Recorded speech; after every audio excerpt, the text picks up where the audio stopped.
Faire des statistiques, c'est collecter des données, les rassembler, les traiter, et puis les interpréter. Ici, la population qui m'intéresse, c'est une population composée de jockeys. Je suis dans un club hippique, la population que j'étudie est composée donc de 4 jockeys, et le caractère qui m'intéresse, c'est leur taille. C'est un caractère quantitatif. Je ne m'intéresse pas à la couleur de leur casaque, non, je m'intéresse à la taille. Et la taille, c'est un caractère quantitatif, alors que la couleur de la casaque, c'était un caractère qualitatif. Voici les données. 1m54, 1m58, 1m53, 1m51. Cet ensemble de données, c'est ce qu'on appelle une série statistique. L'effectif total de ma série est de combien? 1, 2, 3, 4. Pour avoir une idée de cette série statistique, il me faut des indicateurs. Bon, vous, quand vous prenez vos notes d'un trimestre, vous faites quoi naturellement? Vous faites la moyenne pour avoir une idée de vos performances du trimestre. Nous savons tous faire une moyenne. On va faire la somme des données et diviser par l'effectif total de la série. On a pris l'habitude de noter la moyenne X bar. Pourquoi? Parce que chaque donnée, ici, on va lui attribuer une lettre, X1, X2, X3, X4. Et quand on va faire la moyenne ici de cette série, on va l'écrire donc X bar. Attention surtout à ne pas oublier la parenthèse, donc 1,54 plus 1,58, je continue, plus 1,51, le tout divisé par 4. Et j'obtiens 1,54 m. Cette moyenne est un indicateur. On l'appelle un indicateur de tendance centrale. Je suis sûr que si vous disiez autour de vous que vous avez trouvé une taille moyenne de 1,54 m, eh bien la personne qui vous écoute aurait tendance à dire « Ah bah oui, on a sûrement un groupe de jockeys qui est autour des 1,50 m, 1,55 m. » Mais nous allons voir que cet indicateur n'est pas toujours satisfaisant. Regardez la situation suivante. Ce personnage a maintenant rejoint la population que j'étudie. Vous le reconnaissez peut-être, il s'agit d'un joueur de basket, c'est Joachim Noah. Sa taille est de 2,14 m. Calculons la moyenne. On obtient une moyenne de 1,66 m. Pensez-vous qu'on ait une bonne idée de la situation avec cet indicateur? La moyenne nous indique autour de presque 1,70 m. Alors qu'ici, on a des personnes qui ont autour de 1,50 m, 1,58 m, 1,53 m. Donc vous voyez que c'est la limite de cet indicateur. La moyenne ne nous donne pas toujours une bonne idée de la situation, même assez rarement. Donc on a inventé un nouvel indicateur.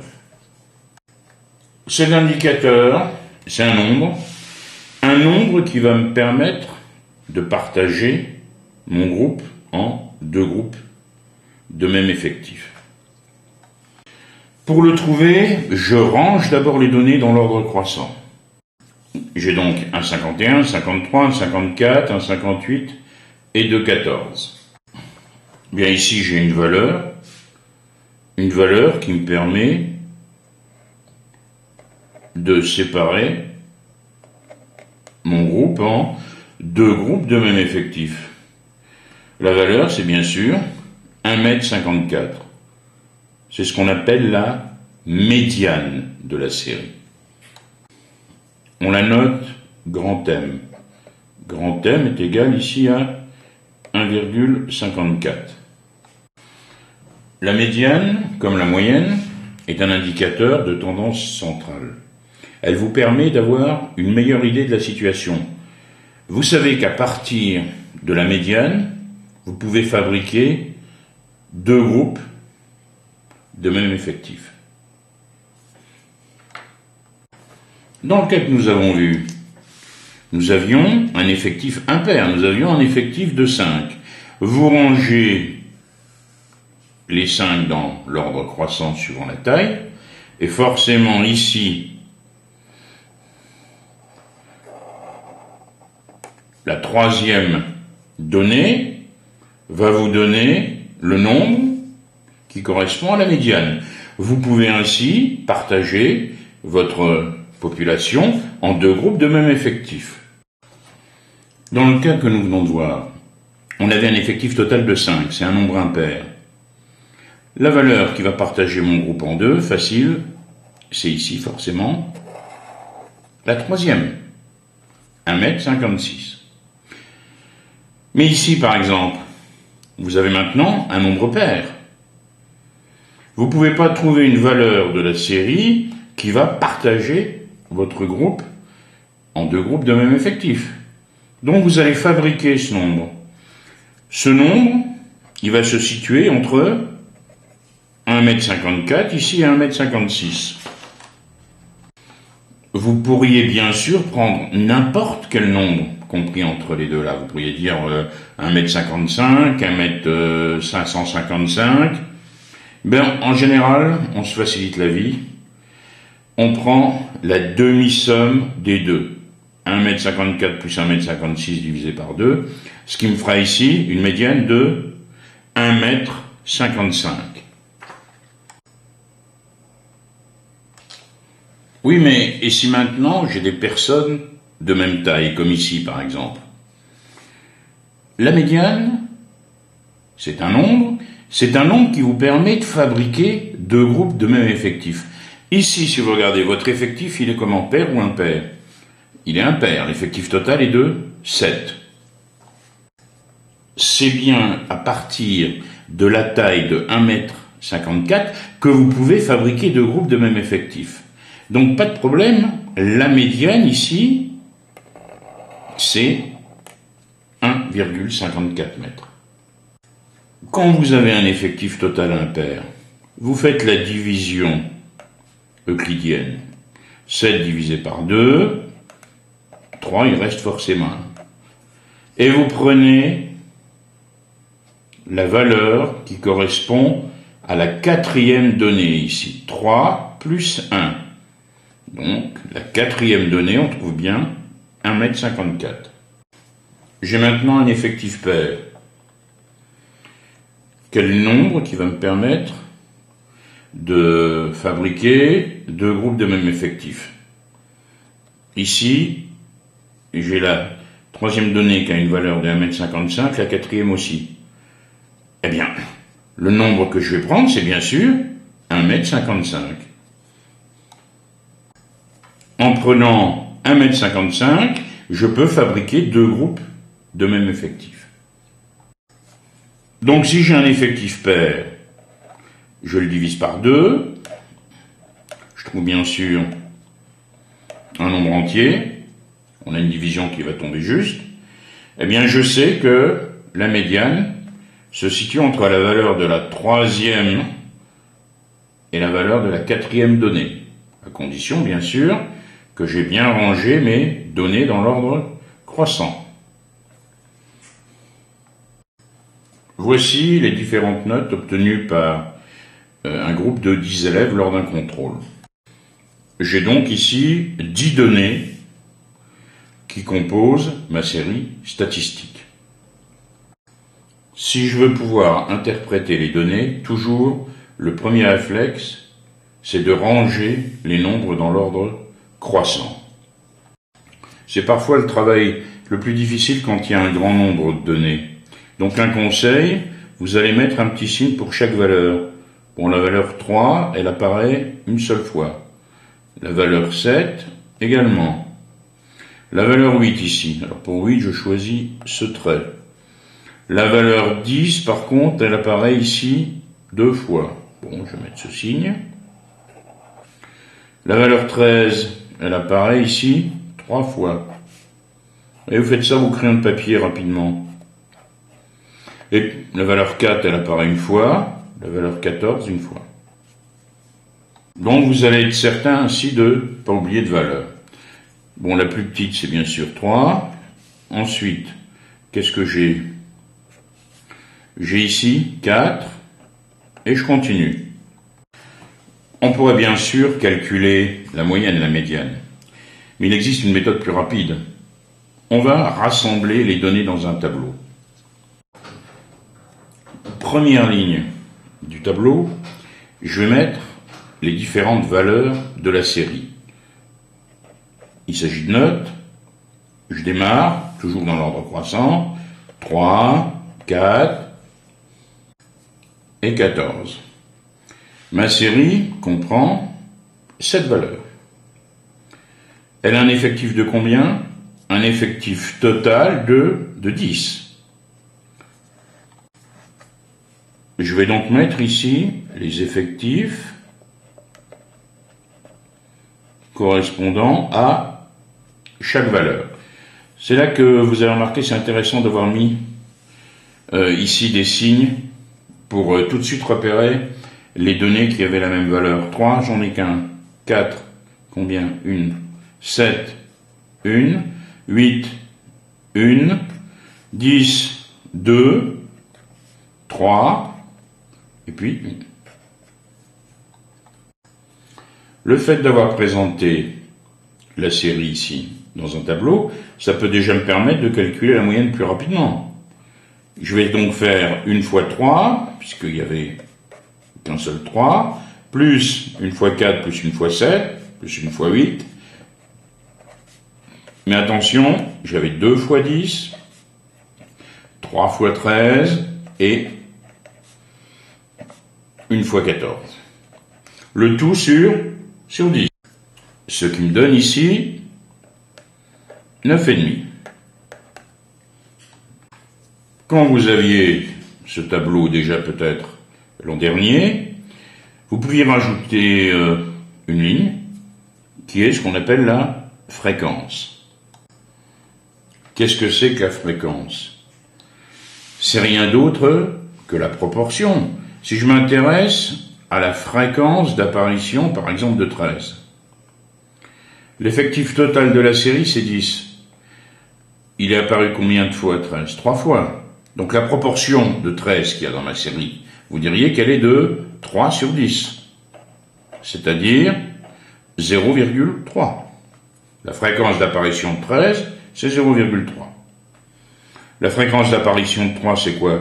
1 sur un total de 10. Ça ferait 0,1. Rien ne vous empêcherait d'exprimer la fréquence en pourcentage. On a 10% de 3, 10% de 4, 30% de 13 dans la série. Si vous faites la somme ici de fréquences, vous allez forcément obtenir 1. Mais je peux m'aider donc de la fréquence pour calculer la moyenne. Si vous regardez l'expression de la moyenne ici, elle est sous forme de quotient, on pourrait ici la mettre sous forme de somme. 1 fois 3 plus 1 fois 4, le tout sur 10, c'est pareil que 1 fois 3 sur 10 plus 1 fois 4 sur 10, etc. Et qu'est-ce que vous voyez apparaître ici, à chaque fois? La fréquence multipliée par la valeur. Donc, pour trouver la moyenne, vous faites la somme des produits de chaque valeur par sa fréquence. 0,1 fois 3 plus 0,1 fois 4 plus 0,1 fois 7 plus 0,1 fois 8 plus 0,2 fois 10, etc. vous donnera directement la moyenne. Pour trouver la médiane, vous vous rappelez, on a un effectif total qui est comment? Pair. Alors attention, 10 divisé par 2, ça me donne 5. C'est donc entre la 5e et la 6e donnée que je vais trouver la médiane.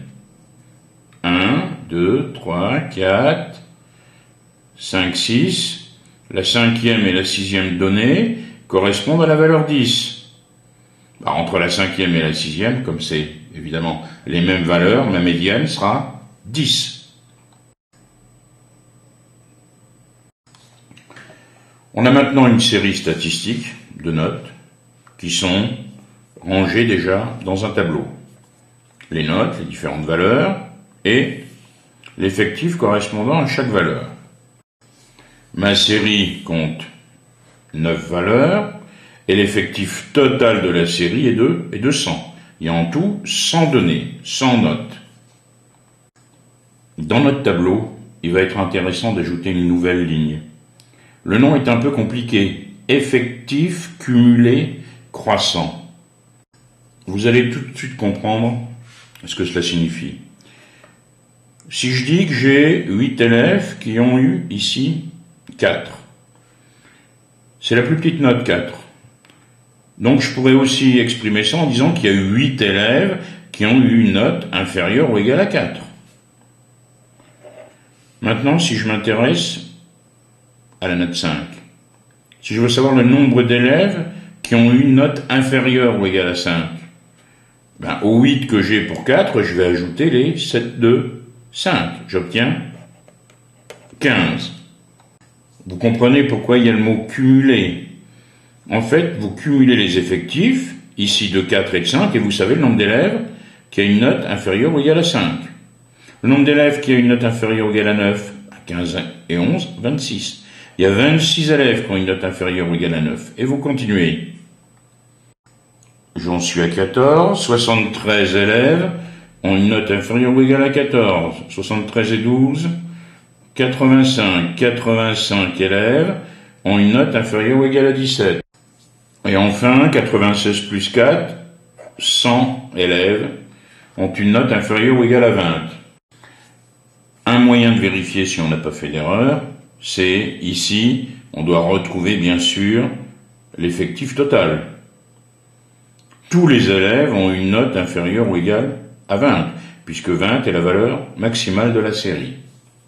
On verra plus loin en quoi l'effectif cumulé croissant peut être utile. Mais rien que pour calculer la médiane, il peut être très utile. Ici, l'effectif total, c'est un nombre pair. 100 divisé par 2, ça me fait 50. Je sais que la médiane est entre la 50e et la 51e note. La 50e note, elle se trouve ici. N'oublions pas que on a les effectifs cumulés dans l'ordre croissant. La 51e aussi.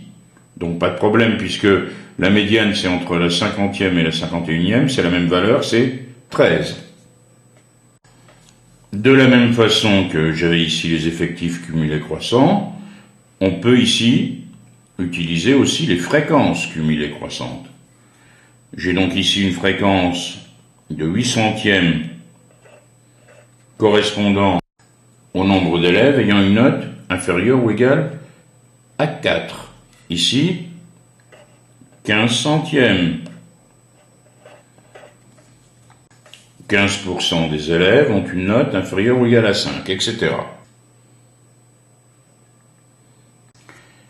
J'ai ici deux séries statistiques, vous les voyez, toutes les deux ont un effectif total de 10. On pourrait bien sûr calculer les indicateurs de tendance centrale, les médianes, les moyennes. Mais est-ce que vous ne pourriez pas déjà commenter le niveau de ces deux classes, ou de ces deux groupes d'élèves, sans les indicateurs? Là, je vois que j'ai, sur la première série, là en tout cas en rouge, j'ai ici un petit groupe d'élèves avec un résultat très très faible, 2, 4, 4. Ici par contre, j'ai une tête de classe, 3 élèves, 18, 19, 20, très très bien.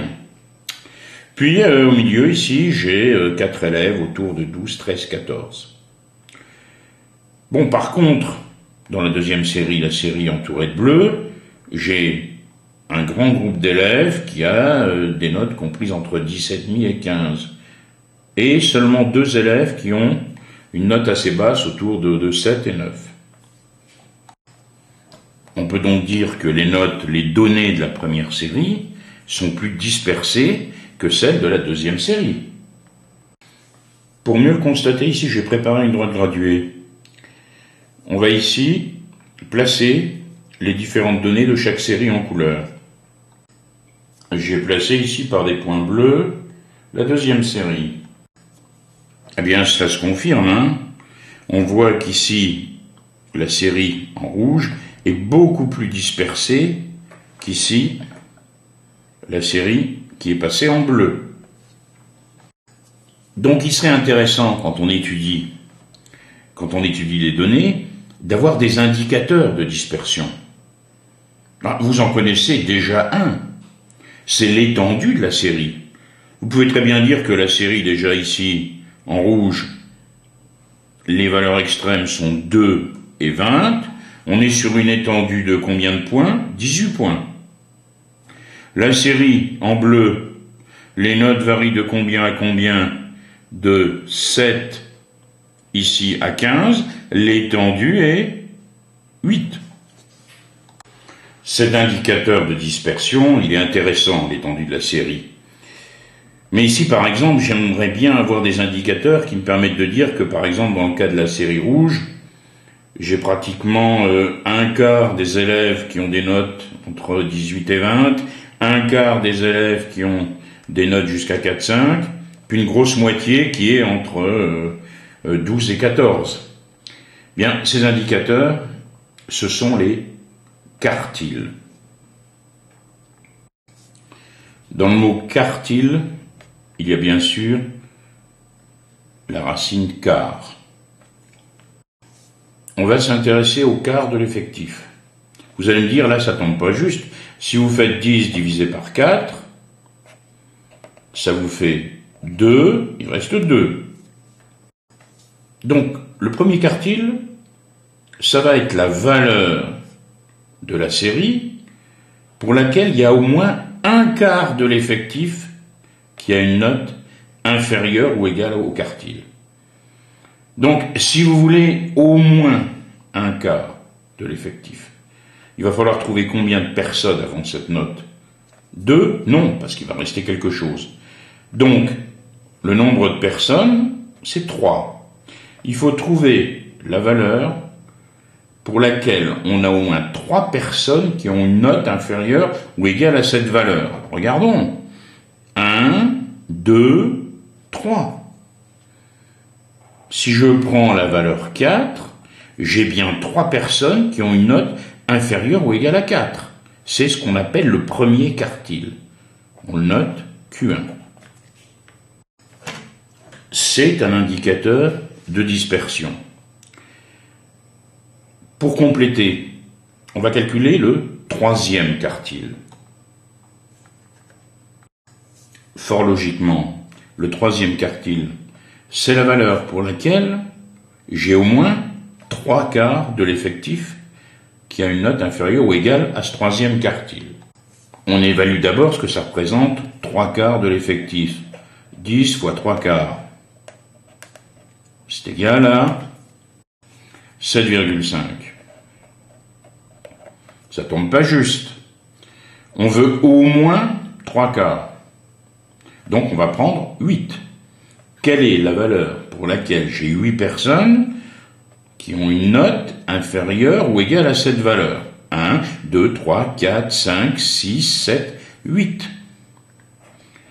Si je prends 18, on a bien 8 personnes qui ont une note inférieure ou égale à 18. Vous me direz, mais ça marcherait aussi pour 19.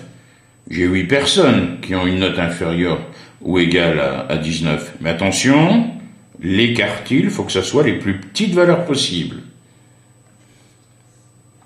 La plus petite valeur pour laquelle j'ai au moins 3 quarts des personnes qui ont une note inférieure ou égale à cette valeur, eh bien c'est 18. Ces indicateurs sont précieux. En fait, c'est comme si vous éliminiez un quart des valeurs les plus hautes et un quart des valeurs les plus faibles. Ça va vous donner une meilleure idée de la série statistique. Vous avez ici environ la moitié de l'effectif qui a des notes comprises entre les deux quartiles.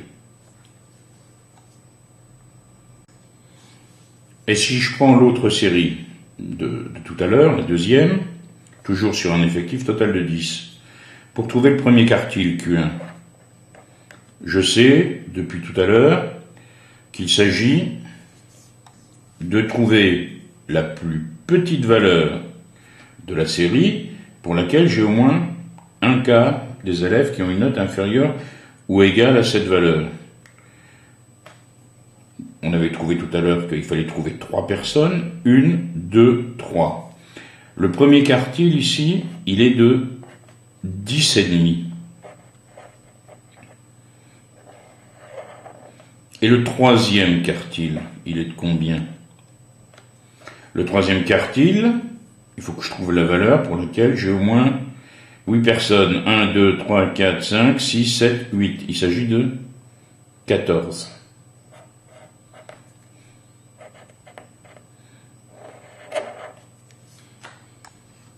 Ici, l'écart interquartile, il est de combien? Il est de 3,5. Et ici, il était de combien? De 14. La première série était beaucoup plus dispersée que la seconde série. Ici, vous avez environ la moitié de l'effectif entre 4 et 18. Ici, la moitié de l'effectif entre 10,5 et 14. C'est beaucoup plus homogène, beaucoup plus ramassé. Quand on veut étudier complètement une série statistique, on commence donc à ranger toutes les données de manière à pouvoir les travailler, les étudier dans un tableau. Dans ce tableau, en général, on met les valeurs, les effectifs et souvent l'effectif cumulé croissant. On l'avait fait tout à l'heure sur cet exemple. On avait trouvé, vous vous souvenez, facilement la médiane. Donc première chose, vous calculez la médiane. Ensuite, vous calculez les quartiles. Vous allez donc calculer le premier quartile Q1. Vous savez que le quartile Q1, c'est la plus petite valeur pour laquelle vous avez au moins un quart de l'effectif qui a une note inférieure ou égale à cette valeur. Bon, ici, par chance, vous avez un effectif total de 100. Un quart de 100, ça fait 25. Donc, vous cherchez la note pour laquelle vous avez 25 personnes qui ont une note inférieure ou égale à cette valeur. Je regarde les effectifs cumulés croissants. La 25e note se trouve ici. N'oubliez pas que les notes sont rangées dans l'ordre. Donc ici, vous savez que le premier quartile, il est égal à 9. Vous vous intéressez au troisième quartile. Bon, le quart de l'effectif, c'était 25. Si vous prenez 3 quarts, 3 fois 25, ça vous fait 75. Où se trouve la 75e note? Elle apparaît ici. Donc, le troisième quartile correspond à 17.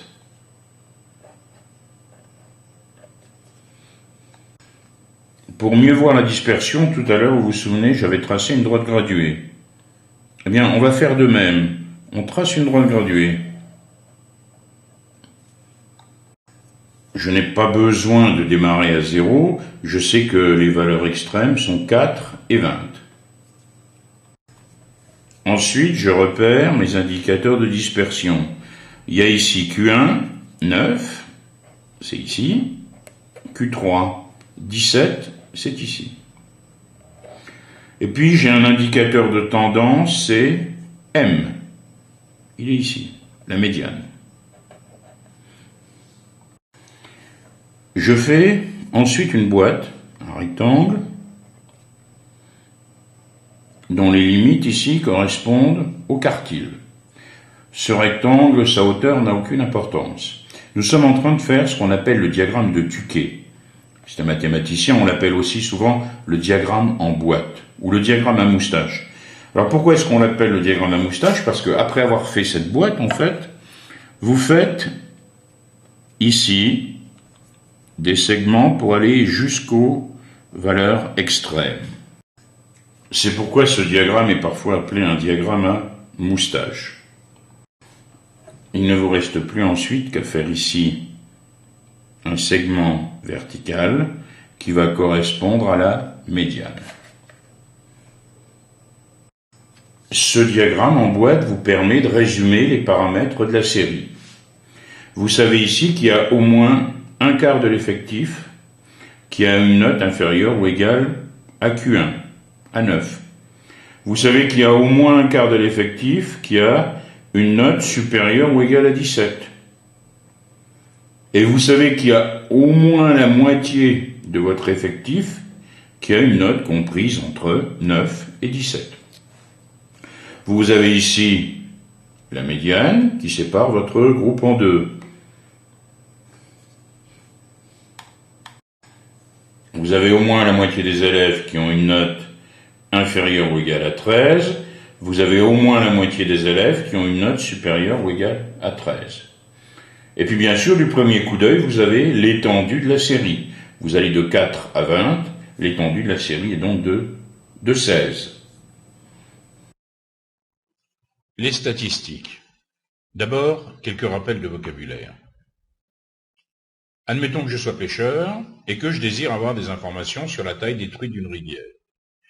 Je décide de mesurer les 28 truites obtenues au cours des 3 dernières semaines. Bon, voilà la liste des tailles que j'ai obtenues, arrondie au centimètre près. Cette liste ici, elle rassemble des données. Il s'agit d'une série statistique. La population qui a été choisie pour l'étude, c'est l'ensemble des truites pêchées. Elle comprend 28 individus. Le caractère étudié, c'est la taille des truites. Il est quantitatif, car il s'exprime par un nombre. Et dans ce chapitre, d'ailleurs, on utilisera toujours des caractères quantitatifs et non qualitatifs, comme par exemple la couleur des écailles. L'effectif total de la série est de 28. L'effectif correspondant à la valeur 17 est 2. Dans cette liste de taille correspondant aux truites que j'ai pêchées, aux 28 truites, il n'y a que 2 truites qui ont une taille de 17 cm.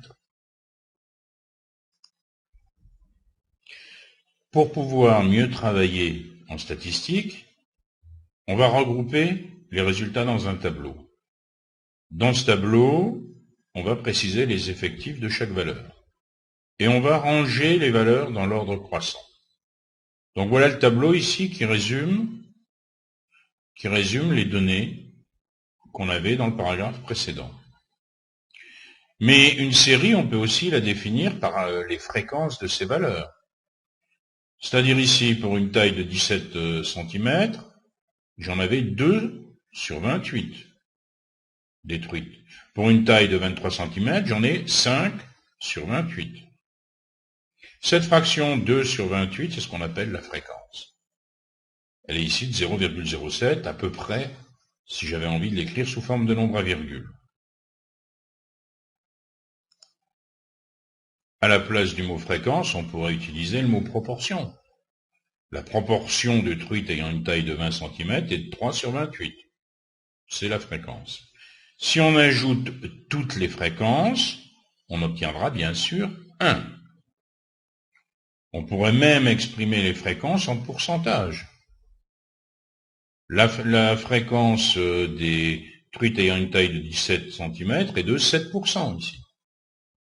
Et à ce moment-là, si je les exprime en pourcentage, ces fréquences, la somme de toutes les fréquences doit être évidemment de 100%, c'est-à-dire correspondant à mon effectif total. Dans notre tableau, il est parfois intéressant d'ajouter ce qu'on appelle les effectifs cumulés croissants. Qu'est-ce que ça signifie? Ici, je sais que j'ai un effectif de 2 truites pour une taille de 17 cm. Eh bien, ici, le nombre que je vais écrire dans cette rangée qui correspond aux effectifs cumulés croissants, ce sera le nombre total de truites ayant une taille inférieure ou égale à 18. Donc, 2, que j'avais déjà, plus 1, ça fait 3. Ici, je vais avoir 6 truites qui ont une taille inférieure ou égale à 20. Je cumule les effectifs. Et forcément, au bout, dans la dernière colonne, je devrais avoir ici l'effectif total. Puisque mon effectif total de 28 truites a forcément une taille inférieure ou égale à 25. De la même façon que nous venons de travailler avec les effectifs, on peut travailler avec les fréquences et avoir à ce moment-là les fréquences cumulées croissantes. Ici, je peux dire que j'ai une fréquence de 0,22 en ce qui concerne les truites qui ont une taille inférieure ou égale à 20 cm. Autrement dit, il y a environ 22% des truites qui ont une taille inférieure ou égale à 20 cm. Il est parfois intéressant pour certaines séries statistiques de les regrouper par classe. Bon, pensez au collège ou au lycée, vous êtes vous-même regroupé par classe, par tranche d'âge. Ici, par exemple, si on reprend notre exemple de taille de truite, j'ai ici les données brutes de départ, c'est-à-dire avant que j'arrondisse. Eh bien, vous voyez la complexité, parce que s'il fallait qu'on mette tous les nombres, on aurait un tableau très grand. Donc, on va regrouper les tailles par classe. On va prendre les tailles comprises entre 17 et 19, 19 et 21, 21 et 23. Il faut faire attention au crochet, c'est-à-dire que dans le premier intervalle entre 17 et 19, eh bien, je n'accepte pas la valeur 19 pour qu'elle se retrouve évidemment dans la classe suivante. Donc voilà, j'ai les effectifs, les fréquences ici, qui correspondent aux différentes classes. J'ai 11%, par exemple, ici, de truites qui ont une taille comprise entre 19 et 21. Pour mieux interpréter une série statistique, il nous faut des paramètres. Bon, il y a un paramètre que vous connaissez bien, vous, c'est la moyenne. Quand vous avez vos différentes notes, pour avoir une idée de vos résultats sur un trimestre ou une année, vous allez calculer la moyenne. Bon, là, il est procédé de la même façon. La moyenne d'une série statistique, c'est le nombre qu'on obtient en multipliant chaque effectif par la valeur correspondante, en ajoutant tout cela et en divisant, bien sûr, par l'effectif total.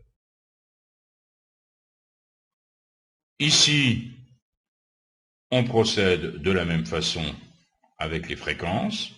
Alors attention, en quelque sorte, quand on utilise les fréquences, la division par l'effectif total, elle a déjà été faite.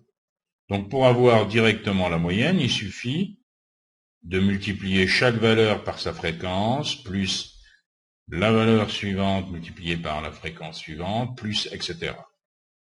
Et on obtient à ce moment-là la moyenne. Alors si on reprend notre exemple de départ, pour avoir la moyenne de la taille de notre série de 28 truites, 2 fois 17, plus 1 fois 18, 3 fois 20, plus 4 fois 22, plus 23, etc., divisé par l'effectif total qui est de 28. On trouve donc ici une taille moyenne de 22,6 cm.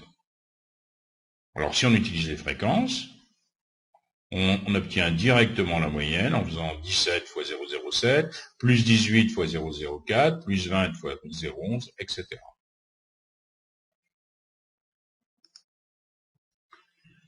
On dit parfois en tout cas que la moyenne n'a pas beaucoup de signification. Les économistes aiment bien prendre toujours cet exemple. Si vous prenez un café où se trouvent 10 personnes, on a une moyenne des salaires qui est autour du SMIC à peu près, 1300 €. Et puis on a Bill Gates, le créateur de Microsoft, qui arrive et qui rentre dans le café. On va avoir à ce moment-là une moyenne des salaires absolument gigantesque. Elle n'aura pas beaucoup de signification. Donc en statistique, on préfère parfois utiliser ce qu'on appelle la médiane. La médiane, c'est la valeur de la série qui va en quelque sorte partager votre série en deux parties égales. Donc la médiane M d'une série statistique, c'est le nombre tel que 50% au moins des individus ont une valeur du caractère inférieur ou égal à M, 50% au moins des individus ont une valeur du caractère supérieur ou égal à M.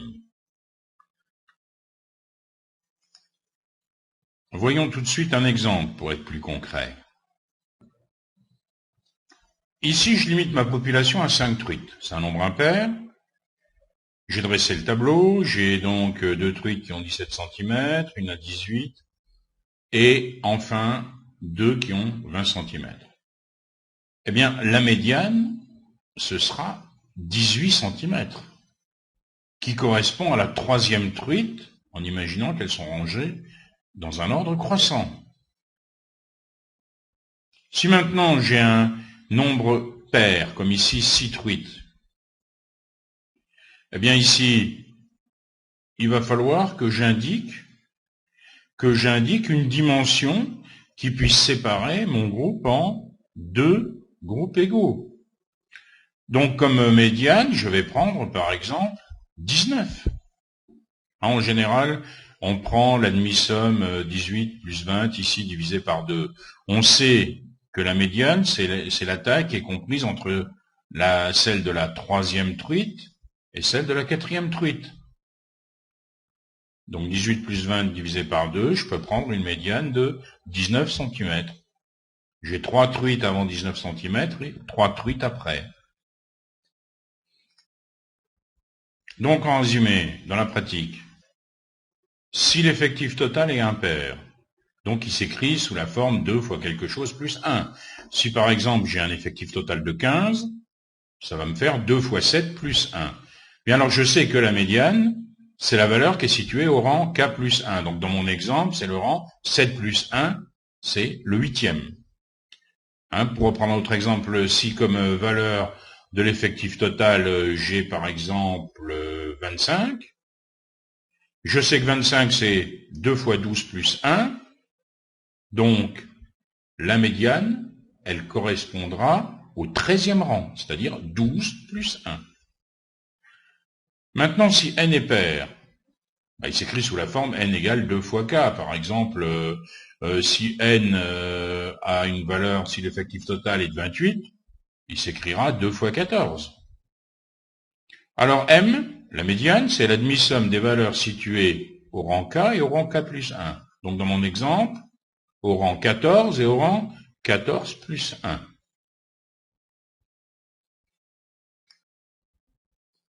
Appliquons cela pour notre situation de départ avec nos 28 truites. 28, c'est un nombre pair. 28, c'est 2 fois 14. Je ne me pose pas de questions. À ce moment-là, M, la médiane, c'est la demi-somme des valeurs situées au rang 14 et 15. Donc ici, 14 et 15, je suis ici dans cette zone à 23. Puisque 2 et 1, 3, et 3, 6, et 4, 10. La 14e truite et la 15e truite, si on les range dans l'ordre, sont ici. Donc on a 23 plus 23 divisé par 2, ça fait 23.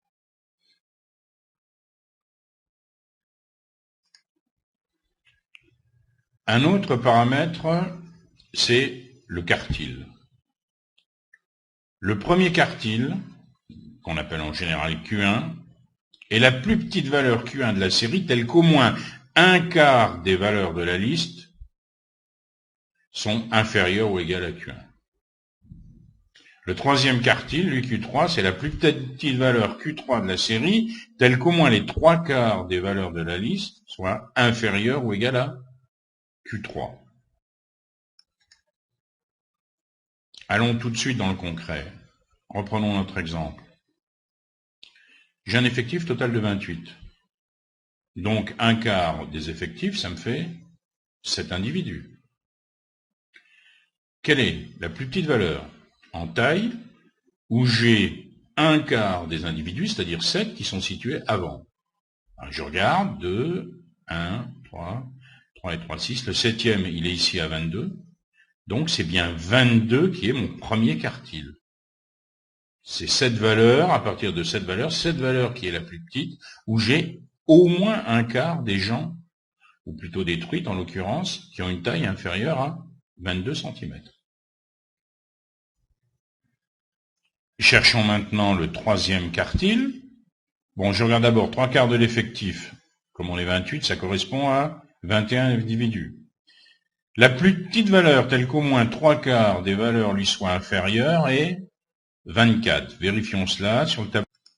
Alors cherchons le 21e individu. 2 et 1, 3 et 3, 6 et 4, 10, 15. Le 21e, il est ici. Donc, le troisième quartile, c'est 24. C'est la plus petite des valeurs pour laquelle, en dessous de cette valeur, j'ai au moins 3/4 des truites. Oui, mais alors, si le quart ou les 3/4 des individus, ça ne correspond pas à des nombres entiers, comme ce qu'on vient de voir. Alors, j'ai modifié ici les données pour qu'on soit dans le cas en question. L'effectif ici total, il est de 25. On peut le vérifier. 1 et 4, 5, et 3, 8, et 4, 12, et 7, 19, et 2, 21, et 4, 25. Bon, si je prends un quart de 25, c'est égal à 6,25. Donc 3/4 de 25, c'est égal à 18,75. Mais n'oublions pas la définition du quartile. Le premier quartile, c'est la valeur telle qu'au moins un quart des valeurs lui soit inférieure. Donc ici, je vais chercher pour le premier quartile la taille qui correspond à la 7e truite. D'accord? Puisqu'il faut que j'ai au moins un quart des valeurs. Bon, 1, 4, 5, la 7e truite se trouve dans cette zone ici, pour la taille 20. Donc le premier quartile ici, c'est 20. Bon, pour le troisième quartile, alors qu'est-ce que je fais? Je suis ici avec un 3/4 qui représente 18,75 de 25. Donc je vais m'intéresser évidemment à la taille qui correspond à la 19e truite. Bon, 1 et 4, 5, et 3, 8, et 4, 12, cette 19e, la 19e est pour une taille de 23 cm. Donc, le troisième quartile est de 23. Les paramètres que nous avons vus jusqu'à présent, c'est des paramètres de position. La moyenne, la médiane, les quartiles, ce sont des moyennes de position. On a aussi des paramètres qui concernent ce qu'on appelle la dispersion d'une série. Par exemple, l'étendue d'une série, c'est la différence entre la plus grande et la plus petite valeur. On sent tout de suite que ça va nous renseigner sur la dispersion de la série, des valeurs de la série. L'écart interquartile, c'est la différence entre le troisième et le premier quartile. Donc si on prend toujours notre exemple de départ, eh bien l'étendue de la série est de 25 moins 17, c'est-à-dire 8 cm, de la plus grande à la plus petite des valeurs, et l'écart interquartile était de Q3 moins Q1, c'est-à-dire 24 moins 22, soit 2.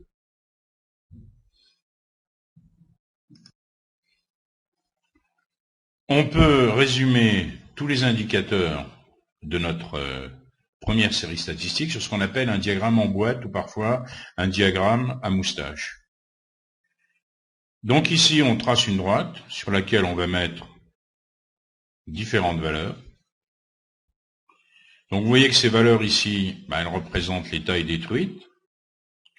On trace une boîte et les limites de la boîte, c'est le premier et le troisième quartile.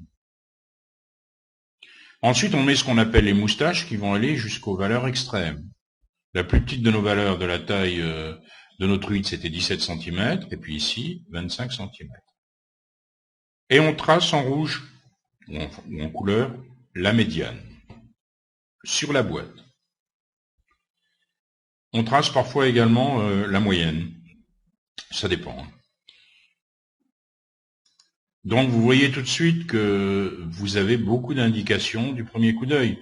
Ici, on sait que la médiane, elle partage notre série en deux groupes de même effectif. Donc je peux dire que la moitié des truites ont une taille inférieure ou égale à 23.